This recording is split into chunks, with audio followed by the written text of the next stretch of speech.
Railway के सभी vacancy में जैसे मैंने देखा है कि साइंस का वेटेज ज़्यादा होता है, तो साइंस का स्पीडी को पूरा हम लोग चार्ट गए थे।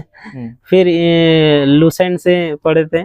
उसके बाद एनसीईआरटी भी इम्पोर्टेंट है। रेलवे हमेशा न्यू टाइप के क्वेश्चन को क्रिएट करती है और वो क्रिएट करती है एनसीईआरटी की बुक से। न्यूमेरिकल देखिए, साइंस में जो कंपटीशन में हम लोग का पूछा जाता है, ज़्यादा लेंदी नहीं पूछा जाता है, वो फार्मूला बेस्ड पूछती है, या जिसका मतलब ज़्यादा सॉल्व ना करना पड़े, थोड़ा सॉल्व कीजिए आंसर आ जाए, इस टाइप का न्यूमेरिकल ज़्यादा होता है। मेरा तैयारी ग्रुप स्टडी और ऑनलाइन बेस पर ही था, क्योंकि हम लोग ऑनलाइन जो भी फ्री का जो वीडियो कंटेंट मिलता था उसको हम लोग फोकस करते थे और सेल्फ स्टडी पर फोकस करते। ऑनलाइन जैसे ट्रिकी बेस्ड कुछ क्वेश्चन होते हैं जो कि आप प्रोसेस में जाने पर बहुत लेंदी हो जाता है, उसको हम लोग ट्रिकली नोट करते थे कि इस क्वेश्चन को इस ट्रिक पे बनाने पे सॉल्व होगा, हम लोग वो फॉलो करते। और हम लोग सबसे फर्स्ट में जो वैकेंसी निकलता था उसका सिलेबस डाउनलोड करते थे और सिलेबस में देखते थे रीजनिंग का कौन कौन सा चैप्टर है, उस चैप्टर में कितने टाइप के क्वेश्चन पूछे जाते थे वो देखते थे। उसके बाद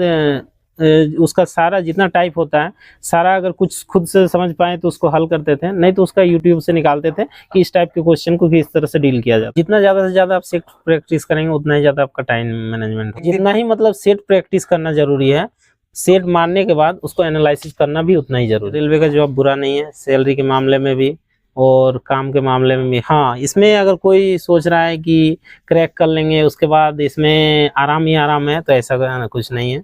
रेलवे काम करने का पैसा देता है। फ्रेंड्स, अभी टेक्स्ट बुक ऐप पर रिपब्लिक डे सेल चल रही है जो कि 25 और 26 जनवरी 2025 तक लाइव रहेगी। तो इसमें यदि आप हमारा कोड DOMC यूज करके टेक्स्ट बुक पास प्रो का सब्सक्रिप्शन परचेज करते हैं तो आपको 12% एक्स्ट्रा डिस्काउंट के साथ मात्र 351 रुपये में पास प्रो का सब्सक्रिप्शन मिल जाएगा। तो यदि आपने अभी तक परचेज नहीं किया है टेक्स्ट बुक पास प्रो का सब्सक्रिप्शन तो इसे परचेज कर ले और डेली मॉक टेस्ट और प्रीवियस ईयर क्वेश्चंस का प्रैक्टिस जरूर करें, क्योंकि अभी एग्जाम को क्रैक करने में जब से ऑनलाइन मोड में एग्जाम होना शुरू हुआ है CBT मोड में, तो आपको ऑनलाइन मॉक टेस्ट लगाना बहुत ज़्यादा जरूरी हो गया है। और टेक्स्ट बुक पे आपको sectional test, chapter wise test, topic test, full mock test, previous year test, सभी तरह के टेस्ट आपको अवेलेबल हैं। आप आराम से टेस्ट लगा सकते हैं और एग्जाम को क्रैक कर सकते हैं। इसके साथ ही मैं आपको बता दूं कि अभी तक जितने भी सिलेक्टेड लोगों का इंटरव्यू हमारे चैनल पर लिया गया है उन सभी लोगों ने मॉक टेस्ट और previous year questions exam point of view से बहुत इंपॉर्टेंट बताया है, तो आप इसे जरूर से जरूर लगाएं। तो मैं इसका लिंक डिस्क्रिप्शन में डाल दे रहा हूँ, वहां से क्लिक करके आप इस ऑफर का लाभ उठा सकते हैं। नमस्कार दोस्तों, आप सभी का डोमिनेंट का मटेरियल में स्वागत है। दोस्तों, आज के वीडियो में हमारे साथ है दिनेश जी, जो कि टेक्नीशियन में सिलेक्टेड है और 2019 वाले बैच में। तो दिनेश जी, सबसे पहले अपने बारे में बताइए। मेरा नाम तो जैसे इन्होंने बताया, मेरा नाम पूरा नाम हुआ दिनेश कुमार दे। मैं टेक्नीशियन ग्रेड 3 में अभी पोस्टेड हूँ। मेरा अभी पोस्टिंग हावड़ा डिवीजन में है और अभी जो नया वंदे भारत चला है, हम लोग वंदे भारत का मेंटेनेंस टीम में है। तो जैसा आपने जो रेलवे की नौकरी ली है, तो आपने रेलवे को ही पहले चुना था या फिर कहीं और पे थे, या फिर रेलवे पे आपके प्रति रुझान कैसा है?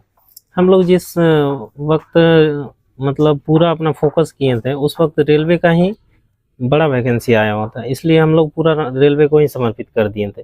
सारा फोकस रेलवे के सिलेबस पर ही था। अपने एजुकेशनल क्वालिफिकेशन के बारे में बताइए। हमने तो मैट्रिक किया, उसके बाद इंटर मैंने कॉमर्स से किया।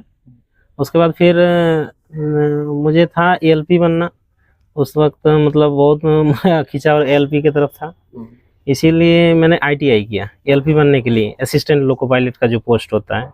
उसके बाद जब मैंने फॉर्म फिलअप किया तो उसमें पता चला कि इसमें ALP के अलावा टेक्नीशियन का भी वैकेंसी है, तो फिर मैंने उसके बारे में और ज़्यादा पता किया।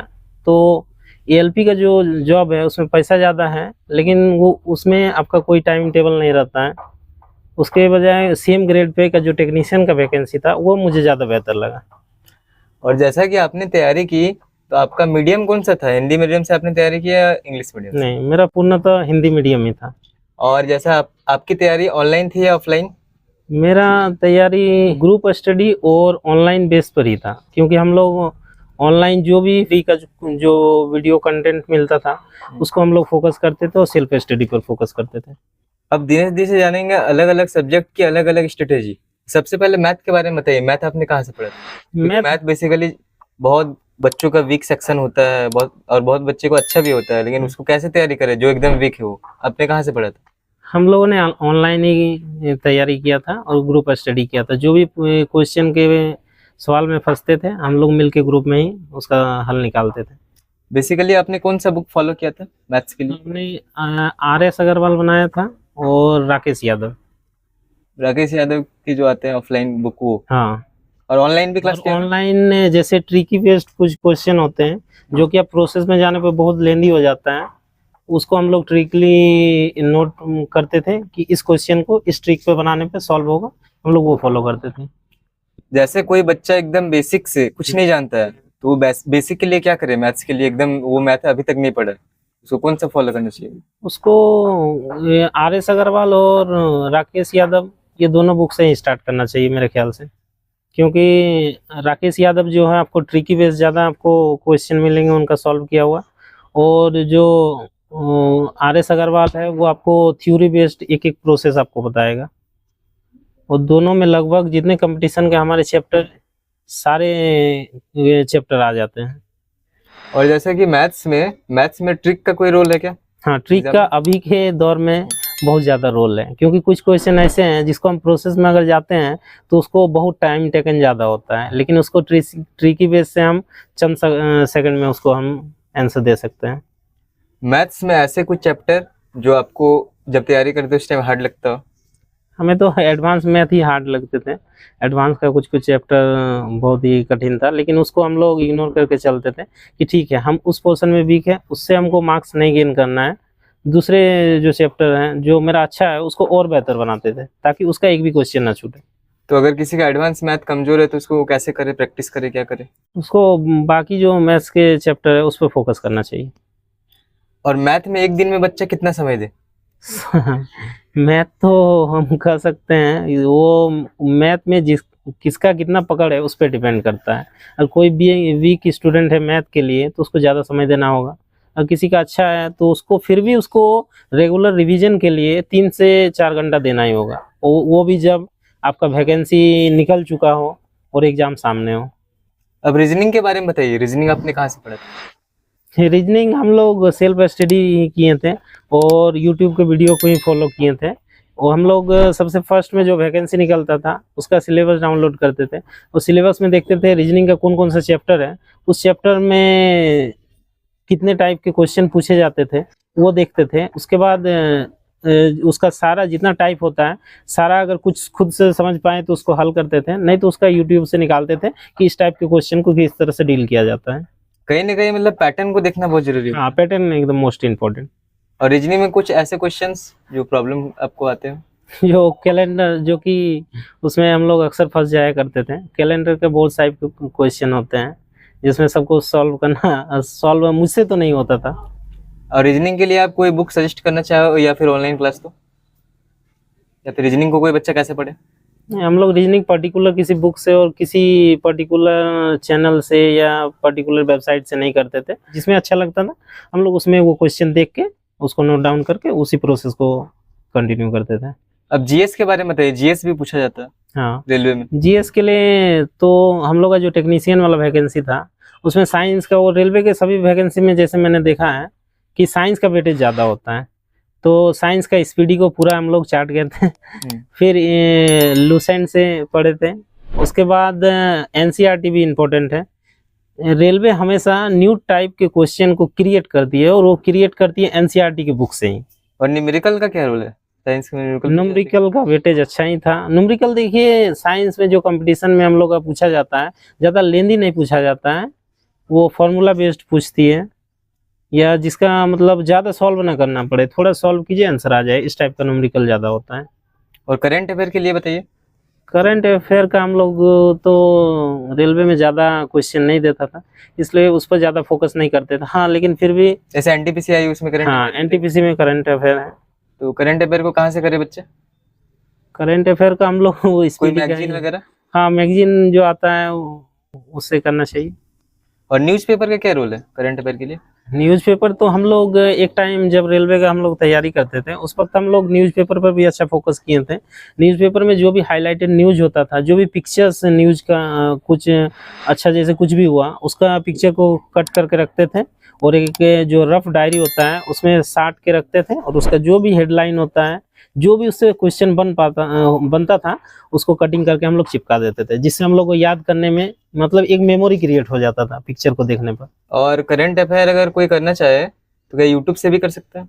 हाँ बिल्कुल कर सकता है, वो पर्टिकुलर किसी चैनल को फॉलो करके कर सकता है, या उसको डेली बेसिस पर देखना वो कर सकता है, मंथली बेसिस पर कर सकता है, इम्पोर्टेंट जो एग्जाम के टाइम पर कुछ 4-5 घंटे का आता है उसको फॉलो कर सकता है। करंट अफेयर में कितने पीछे तक का पूछा जाता है? पीछे रेलवे ज्यादा पीछे तक का नहीं पूछती है, वो 1 साल के अंदर वाला पर ज्यादा फोकस करती है। इक्का दुक्का क्वेश्चन अगर मिल गया तो आपको 3-4 ही ऐसा मिलेगा, बाकी वो 1 साल के अंदर का ही ज्यादा पूछती है। प्रीवियस ईयर क्वेश्चन का एग्जाम में क्या रोल है? प्रीवियस ईयर आपको दिखाता है कि किस टाइप का आपका क्वेश्चन पूछा था, उसको आप ध्यान में रख सकते हैं कि इस टाइप के क्वेश्चन पे हम फोकस करेंगे। मॉक टेस्ट ऑनलाइन भी आपने कोई दिया था क्या? ऑनलाइन में टेक्स्ट बुक का भी हमने दिया था, और उससे भी अच्छा क्वेश्चन मिलता है। ऑनलाइन टेक्स्ट बुक भी मानना चाहिए बच्चों को।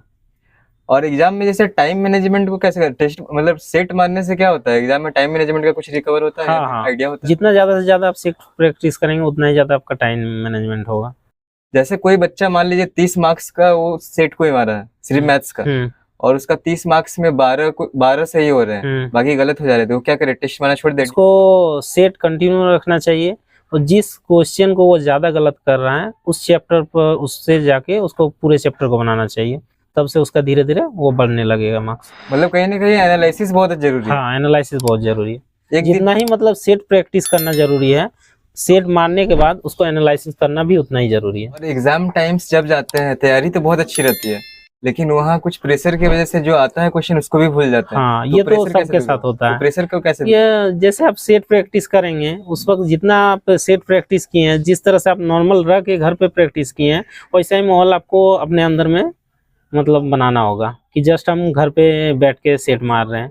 बच्चों को तो सिलेबस एकदम जब वो तैयारी कर रहे हैं, जिस भी चीज़ की तैयारी कर रहे हैं, उसको सिलेबस माइंड में होना चाहिए क्या क्या पूछा जा रहा है। और आजकल जो ऑनलाइन टेस्ट सीरीज है उसको ज्वाइन करना चाहिए। जैसे टेक्स्ट बुक भी हम लोग के टाइम पर तो उतना बेहतर नहीं था, लेकिन अभी बहुत अच्छा हो गया है। टेक्स्ट बुक भी अच्छा क्वेश्चन दे रहा है, एक लेवल उसका भी अच्छा हो गया है, तो उसको टेक्स्ट बुक से भी कंटिन्यू वो टेस्ट प्रैक्टिस करना चाहिए। तो दोस्तों आपने देखा दिनेश जी का इंटरव्यू, जो कि एक रेलवे के सिलेक्टेड कैंडिडेट है। आई होप आप लोगों को इस वीडियो में बहुत कुछ इससे जानने को मिला होगा, और तो इनका बहुत बहुत धन्यवाद दिनेश जी। और आप लोग अगर चैनल पे न्यू आए हैं तो चैनल को सब्सक्राइब कर दे, ताकि आप लोगों को इसी तरह की वीडियो मिलती रहे। धन्यवाद।